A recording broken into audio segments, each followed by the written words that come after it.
Senator Rubio will be the chief diplomat of the United States. যুদ্ধবিরতির পর Iran ও যুক্তরাষ্ট্রের শান্তি আলোচনায় বড় ধরনের চমকের ইঙ্গিত দিয়েছে পেন্টাগন। ইরানের শর্তের বিপরীতে বেশ কয়েকটি ভেটো দেওয়ার সম্ভাবনা রয়েছে, তবে সবচেয়ে বড় ধোঁয়াশা হয়েছে আলোচনার সময় নিয়ে। ওয়াশিংটনের মতে এই আলোচনা সপ্তাহব্যাপী হতে পারে। আন্তর্জাতিক গণমাধ্যম আল জাজিরার এক প্রতিবেদনে এই তথ্য উঠে আসে। পাকিস্তানের রাজধানী ইসলামাবাদে যুক্তরাষ্ট্র ও ইরানের মধ্যে গুরুত্বপূর্ণ ও গোপনীয় শান্তি আলোচনা হবে। সবকিছু ঠিক থাকলে শনিবার এই আলোচনা শুরু হতে পারে। সেই সাথে 15 দিন পর্যন্ত আলোচনা চলতে পারে বলে ইঙ্গিত দিয়েছে পেন্টাগন। যদিও আলোচনার চূড়ান্ত সময়সূচি ও অংশগ্রহণকারীদের তালিকা এখনও পরিবর্তন সাপেক্ষ। শান্তি প্রক্রিয়ায় মধ্যস্থতাকারী দেশ হিসেবে পাকিস্তানের পক্ষ থেকে সরাসরি অংশগ্রহণের কথা রয়েছে প্রধানমন্ত্রী শাহবাজ শরীফ, সেনাপ্রধান জেনারেল আসিম মনির এবং উপপ্রধানমন্ত্রী ও পররাষ্ট্রমন্ত্রী ইসহাক দারের। এছাড়া জাতীয় নিরাপত্তা ইস্যুতে সম্পৃক্ত থাকতে পারেন আইএসআই প্রধান আসিম মালিক।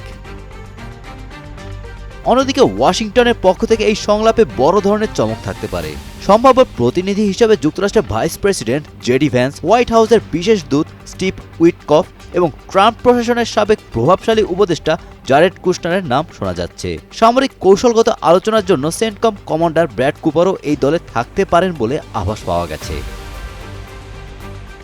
ইরানের পক্ষ থেকে এই আলোচনায় প্রতিনিধিত্ব করতে পারেন দেশটির পার্লামেন্ট স্পিকার মোহাম্মদ বাঘের গালিবাফ এবং পররাষ্ট্রমন্ত্রী আব্বাস আরাকচি। অভিজ্ঞ কূটনৈতিক ও উপপররাষ্ট্রমন্ত্রী মাজিদ তাক রাভানচিও এই প্রতিনিধি দলের অন্যতম গুরুত্বপূর্ণ সদস্য হিসেবে উপস্থিত থাকতে পারেন। দীর্ঘ কয়েক দশকের বৈরতা কাটিয়ে 15 দিনে এই দীর্ঘ আলোচনা কি শেষ পর্যন্ত মধ্যপ্রাচ্যে স্থায়ী শান্তি ফিরিয়ে আনতে পারবে? পেন্টাগনের দেওয়া দীর্ঘ আলোচনা ইঙ্গিত সফল হলে তা শুধু যুক্তরাষ্ট্র বা ইরানের নয়, বরং গোটা বিশ্বের ভূ রাজনীতির মোড় ঘুরিয়ে দিতে পারে। এখন দেখার বিষয় ইসলামাবাদে এই টেবিল থেকে শেষ পর্যন্ত সমঝোতার কোনো সাদা ধোঁয়া বের হয় কিনা। Golam Rabbani, Times today.